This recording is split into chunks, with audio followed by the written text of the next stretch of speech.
Assalamualaikum warahmatullahi wabarakatuh.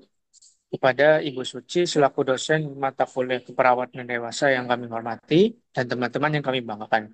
Perkenalkan, kami kelompok satu yang akan mempresentasikan hasil diskusi kami dengan materi anatomi fisiologi sistem endokrin.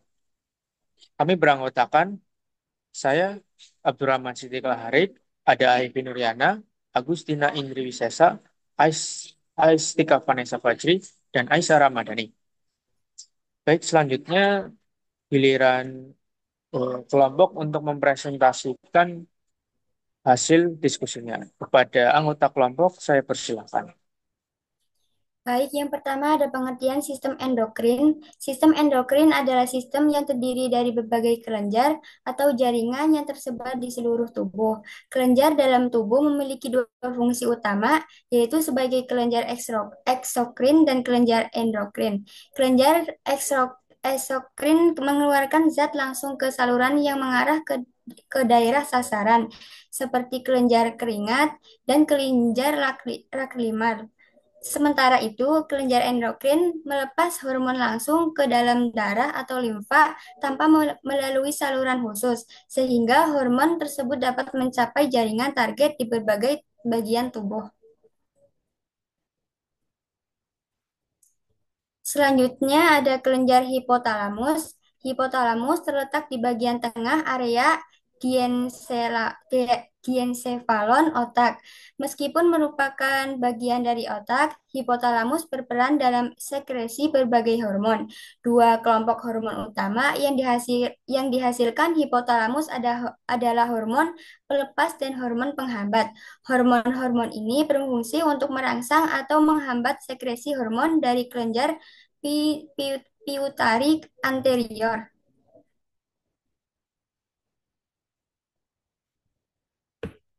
Selanjutnya ada kelenjar hipofisis. Kelenjar pituitari atau hipofisis merupakan kelenjar kecil seukuran kacang polong yang terletak di sela trusika, di bawah hipotalamus, di dasar otak, dan di atas tulang sphenoid. Kelenjar ini terhubung ke hipotalamus melalui tangkai infundibular atau hipofisis yang berfungsi sebagai mekanisme komunikasi antara keduanya. Kelenjar pituitari terdiri dari dua bagian utama, yaitu ada lobus anterior atau adenohipofisis dan lobus posterior atau neurohipofisis. Hormon yang disekresikan dari masing-masing lobus memiliki fungsi yang berbeda. Fungsi kelenjar hipofisis yang pertama ada hormon pertumbuhan somatotropi GH meningkatkan anabolisme protein. Yang kedua ada perangsang tiroid tritropin TSH merangsang sintesis dan pelepasan hormon tiroid, pertumbuhan dan fungsi kelenjar tiroid. Kelenjar tiroid terletak selanjutnya ada kelenjar tiroid. Kelenjar tiroid terletak di bagian anterior leher di depan trakea. Kelenjar ini terdiri dari dua lobus lateral yang berbungkus kapsul, dihubungkan oleh isthmus yang sempit. Tiroid adalah organ yang sangat vaskular dan diatur oleh TSH dari hipofisis anterior. Tiga hormon yang diproduksi dan disekresikan oleh kelenjar tiroid adalah trioksin, triodatrionin, dan kalsitonin. Fungsi kelenjar tiroid yang pertama ada tritoksin T4, prekursor T3, yang kedua ada trio- triotrotin T3, mengatur laju metabolisme semua sel dan proses pertumbuhan sel dan jaringan diferensiasi. Yang ketiga ada kalsitonin, mengatur kadar kalsium dan fosfor dalam darah, menurunkan kadar Ca2 dalam serum.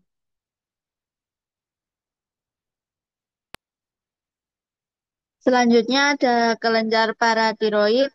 Kelenjar paratiroid adalah struktur oval kecil yang biasanya tersusun berpasangan di belakang setiap lobus tiroid. Kebanyakan orang memiliki empat kelenjar tersebut. Jenis sel utama kelenjar adalah epitel dan kelenjar tersebut disuplai dengan darah dari arteri tiroid inferior dan superior. Kelenjar paratiroid mengeluarkan hormon paratiroid atau PTH, juga disebut partohormon. Peran utamanya adalah mengatur kadar kalsium dalam darah. Fungsi kelenjar paratiroid. Paratiroid atau PTH atau paratorman mengatur kadar kalsium dan fosfor dalam darah, meningkatkan demineralisasi tulang, dan meningkatkan penyerapan Ca2+ di usus, meningkatkan kadar Ca2+ dalam serum. Selanjutnya, kelenjar timus. Kelenjar timus adalah organ kecil yang terletak di dada dan berperan dalam sistem kekebalan tubuh. Kelenjar ini menghasilkan sel T, yaitu salah satu jenis sel darah putih yang melawan infeksi. Letak dan struktur kelenjar timus terletak di belakang tulang dada dan di antara paru-paru. Kelenjar ini terbagi menjadi dua lobus, yaitu lobus kanan dan lobus kiri. Tiap-tiap lobus memiliki benjolan kecil yang disebut lobus. Kelenjar timus memiliki tiga lapisan utama, yaitu medula, korteks, dan kapsul. Fungsi kelenjar timus penting untuk perkembangan sel T yang akan melindungi dari patogen yang menyerang gangguan imun dan kanker kelenjar timus. Selanjutnya yaitu kelenjar adrenal. Kelenjar adrenal adalah kelenjar kecil, berpasangan, dan sangat vaskular yang terletak di bagian atas setiap ginjal. Setiap kelenjar terdiri dari dua bagian, yaitu medula dan korteks, yang memiliki fungsi berbeda dan bekerja secara independen satu sama lain. Fungsi kelenjar adrenal 1. Adrenal korteks.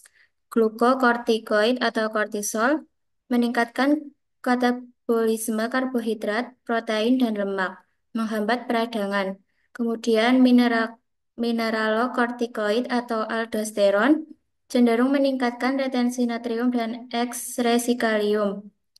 Androgen atau hormon pria mengatur karakteristik seks sekunder. 2. Adrenal medula. Epinefrin atau adrenalin dan norepinefrin meningkatkan tekanan darah, mengubah glikogen menjadi glukosa saat dibutuhkan, meningkatkan frekuensi jantung dan mendilatasi bronkus. Kemudian ada juga kelenjar pankreas. Pankreas adalah kelenjar lunak yang panjang, meruncing, dan berlobular. Terletak di belakang lambung serta di depan vertebra lumbar pertama dan kedua. Pankreas memiliki dua fungsi utama, yaitu fungsi eksokrin dan endokrin. Bagian pankreas yang berperan dalam sekresi hormon disebut pulau Langerhans. Pulau-pulau ini mencangkup kurang dari 2% dari keseluruhan pankreas dan terdiri dari 4 jenis sel penghasil hormon. Yang pertama, sel alfa, sel beta, sel delta, dan sel F. Fungsi kelenjar pankreas yang pertama, insulin mempromosikan pergerakan glukosa keluar dari darah dan masuk ke dalam sel. 2. Amilin menurunkan motilitas lambung, sekresi glukogen, dan pelepasan glukosa endogen dari hati meningkatkan rasa kenyang. 3. Glukagon merangsang glikogenalisis dan gluconeogenesis.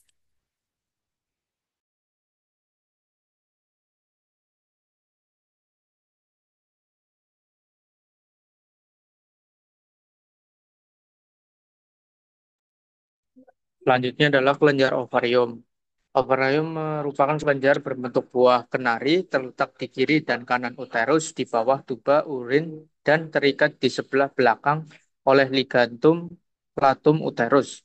Setiap bulan sebuah folikel berkembang dan sebuah ovum dilepaskan pada saat pertengahan hari ke-14 siklus menstruasi.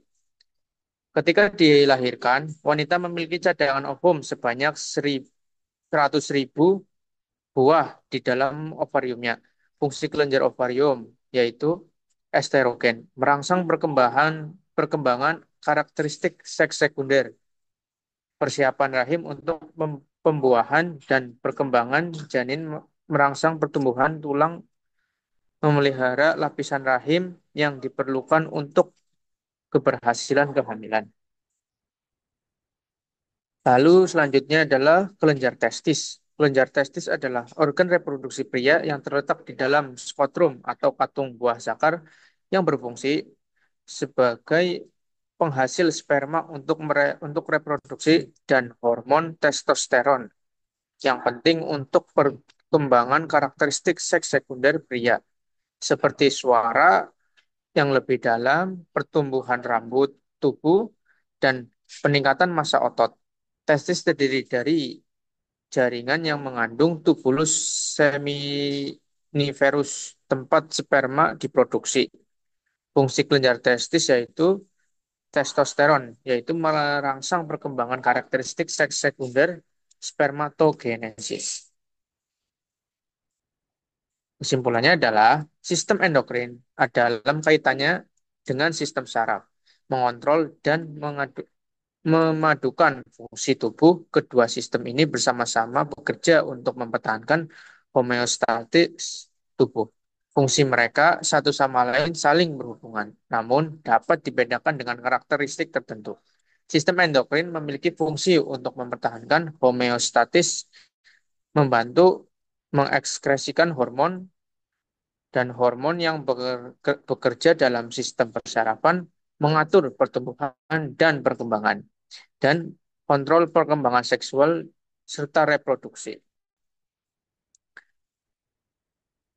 Baik, sekian presentasi dari kelompok kami. Kurang lebihnya mohon maaf.